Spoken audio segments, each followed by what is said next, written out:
Jay-Z mentality. It's one of my biggest annoyances in life. What do you mean by that? You're not Jay-Z. How many times do you hear a rapper say, "Oh, when I saw Jay-Z doesn't write his lyrics down, that's when I stopped writing my lyrics down." Yeah. Bro, write your lyrics down. yeah. You're not Jay. And here's what they do too that kills me. They don't write it down, but they go on the studio and re-record it 15 times. Yeah, Oh, until you take get that out. something. Oh, that's whack. Jay-Z goes in there and says it one time, and that's it. That's the whole song. Yeah. Like, bro, you don't do that. Yeah. But yeah, So safe to say Jay-Z your favorite rapper? he's my favorite rapper, but he's not the best. Okay. I actually he's my favorite. I agree with that. I agree with that. Who's the best?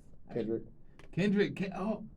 Kendrick's the We best. we actually right here on top on, fives because when I had anyways when I have top five talk about rappers, I always put that up there and people are like, what? Yeah, bro. Yeah, I mean. The only people that don't like Kendrick are people that don't understand it, and that's cool. It's not for everybody. That's cool. You gotta put. I mean, they like you have to. Your top five has to have Big, Pac in it. I'm like, listen, I like Pac. Big is cool, but are they in my top five? Like, I don't know. I would say Tupac's more in my top five than Biggie. Yeah. I listen to Biggie's like hits. I don't put on his B sides. Nah, you can't. You know what I mean? You can't, man. Well, respect. That's that. I'm gonna play it next. Respect. Well, yo, Jari, where you from? Actually, I know this, but I'm from Akron, Ohio. Akron.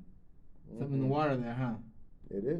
Something in the water there. You ever see Static Shock? You know how he got his powers? Yeah. A meteor hit and everybody around. I feel like that happened in Akron. Yeah, you know happened in you, Curry, Brian. Come on, man.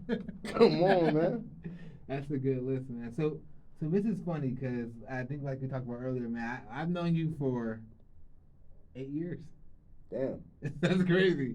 Yeah. But we were coworkers that didn't really work in the same area. Right, because you're a better employee than me. Yeah. I got to sit back. I got to sit and watch the game. Yeah, exactly. Yeah, it was nice. Where were you at typically when you were? You want to know where I really was at or where I was supposed to be? Where were you supposed to be? Where I was supposed to be was on the third floor, and where I used to really be at. Loge. Of course.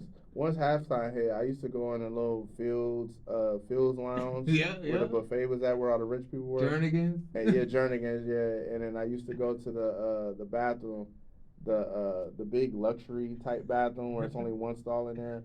And used to just sit in there for like 45 minutes on my phone, chilling. Yeah. Once the fourth quarter hit, I come back out. Oh, they wouldn't know. yeah, come on, man. I would always go, no matter where they put me. I would go to eat. I go to the Loge area because it's like you're in boxes, so nobody's using the app. Somebody's ashing, and you're just watching the game. And I was like, yeah, man. I was at that. Remember that game? It was like a triple overtime OKC versus Magic when we were working there. What are you talking about? That was crazy. I felt like I just watched the whole game.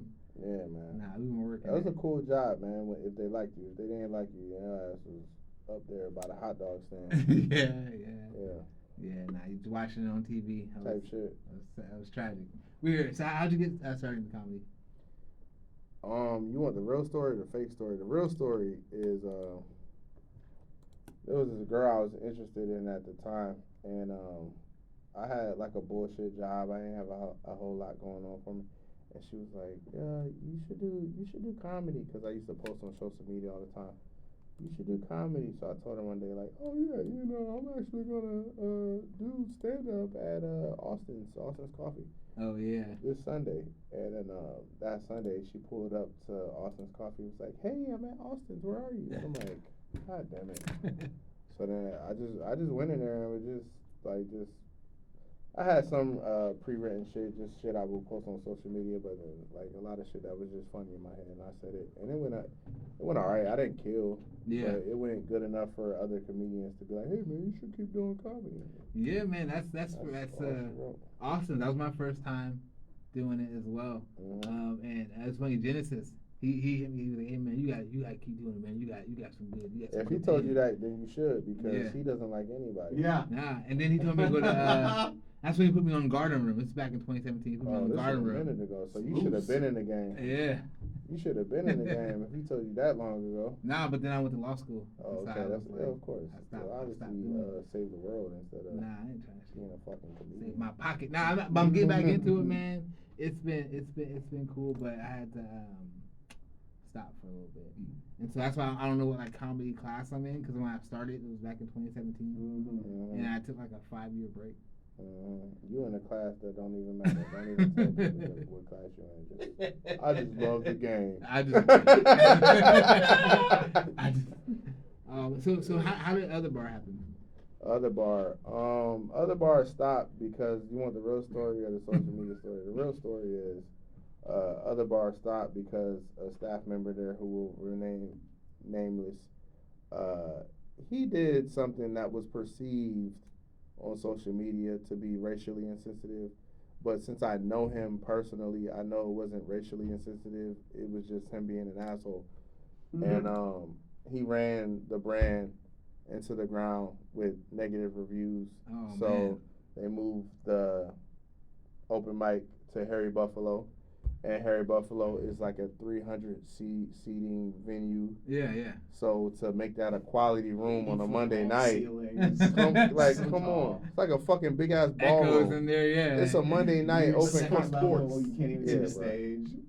So they handed that off to Austin Kleeman, and man, that's a tall task, man. You gotta have a whole conglomerate behind you to pack that room out.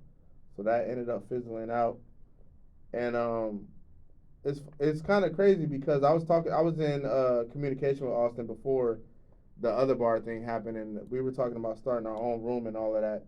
And then Ken Miller, he called me out of the blue and was just like, hey man, I want to, they reached out to me and want me to start the Other Bar again, but I want you to be the one to run it. I'm like, okay, I'll run it. I think Austin gonna be mad as fuck, but I'll run it. But yeah, that's pretty much how it played out. They wanted to bring it back, and here we are. I'm still in the process of building it up. It's still not where I wanted to be, but it's definitely been improving. I would say over the last 2 months, it's been getting a lot better. I mean, when I was I hosted Grumpy's a few weeks ago, and everybody they left to go to Other Bar. The comedians are there. I just need the audience. But the thing is, when the Other Bar was in its heyday, downtown was just more vibrant. Yeah, Wall Street had more activity. So if